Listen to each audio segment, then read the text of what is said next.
Welcome to the Sales Influence Podcast, where we talk about finding the why in how people buy. I'm your host, Victor Antonio.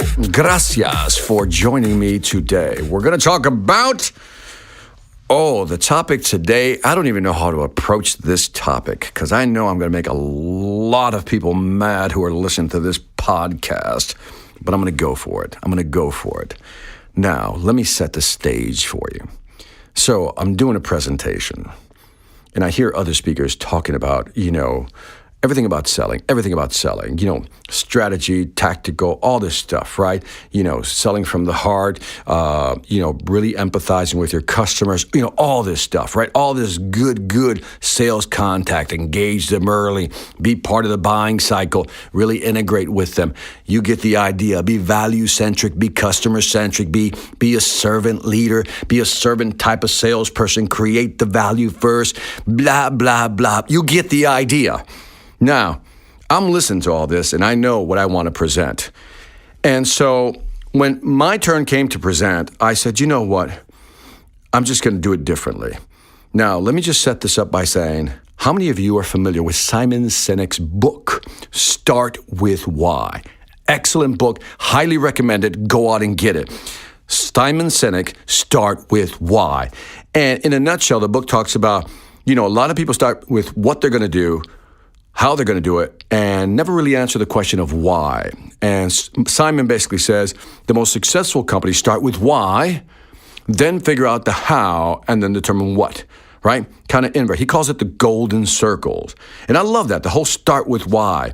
And so I came up with this paradigm called the golden pyramid, right? And it's really a triangle. So the golden triangle, I started out, visualize a triangle. At the top of the triangle, I start out my presentation like this.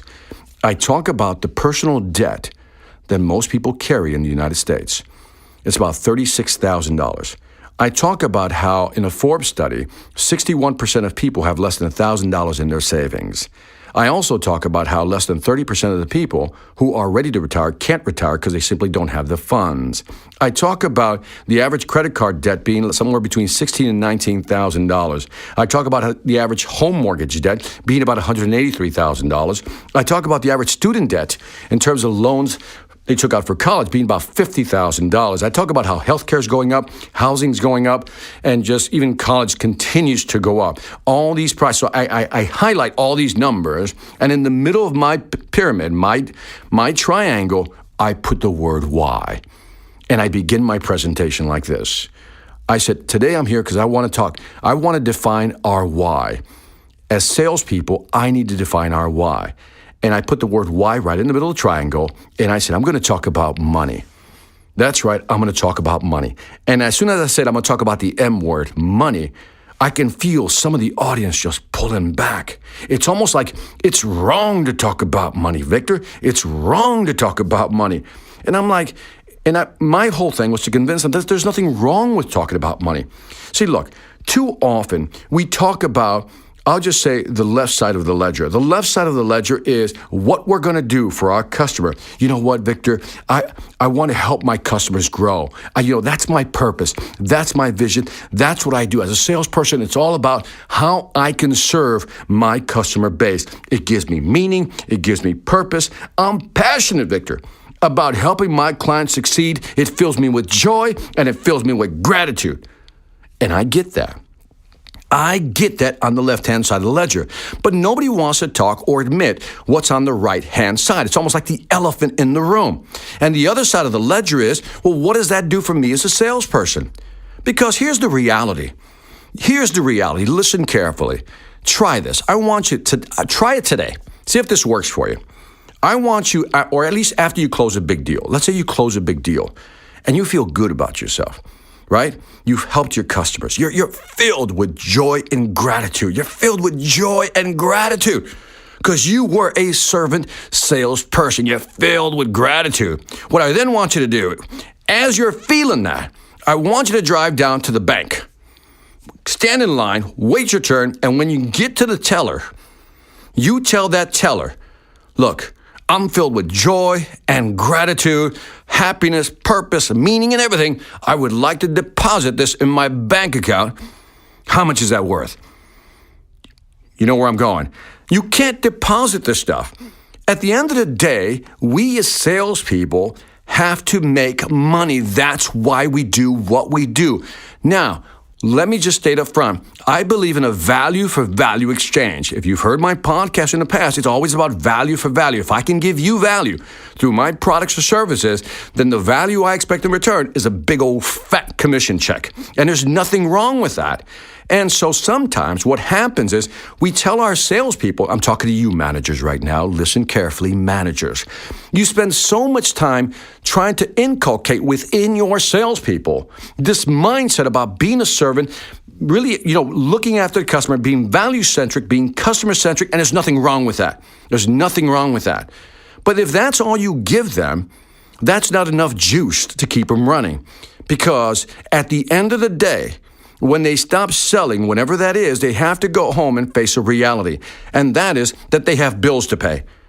And if you as a manager were to pay as much attention to their compensation plan as you did to the value-centric philosophy, that's the winning combination.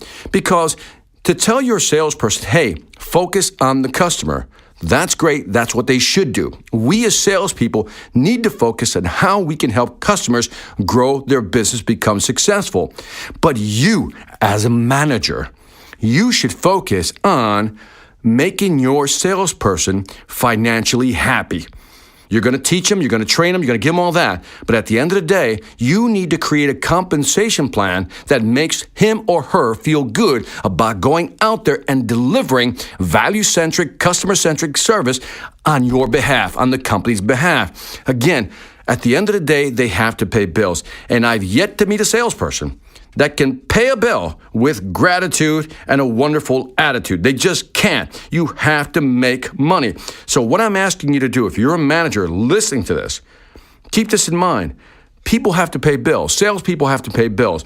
The most motivated salespeople I know have a great balance. They love what they sell. They love what it does for their customer, but they also love the fact that their company appreciates them. Now, they don't tell them they appreciate them. They show. There's a difference between telling a salesperson, I appreciate you, and showing them. It reminds me of this joke I heard. Quick quip. It's like an anecdote. It's like a cop pulls a guy over, right?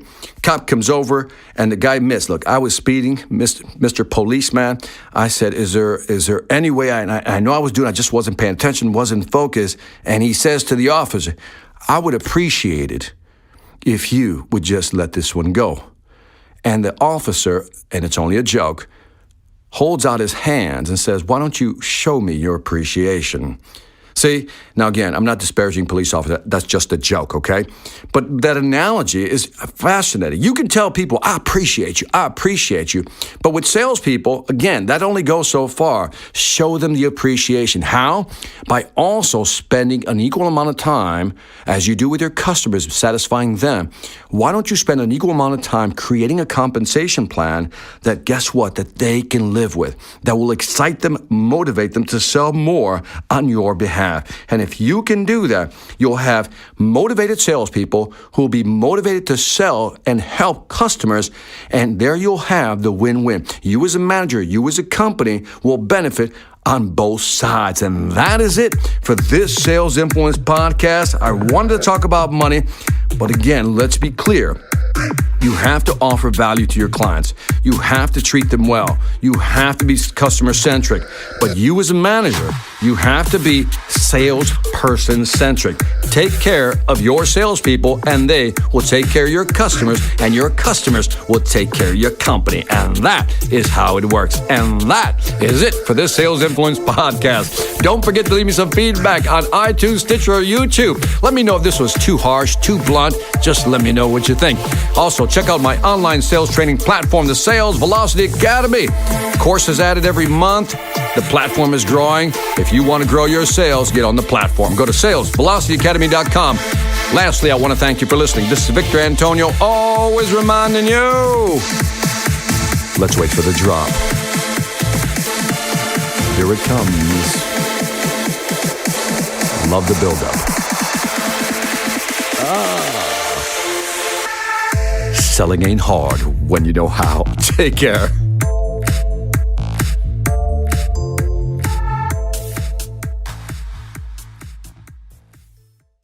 Hi, I'm Victor Antonio.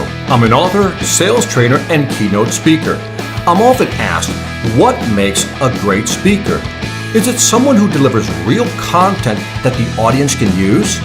Is it someone who engages the audience so they're part of the learning experience? Or is it someone who can motivate an audience to push them beyond their comfort zone and discover new abilities? The answer is yes. But the most important thing to remember is that I'm not there to look good. I'm there to make my client look good. Simply put, it's never about me, and it's always about them.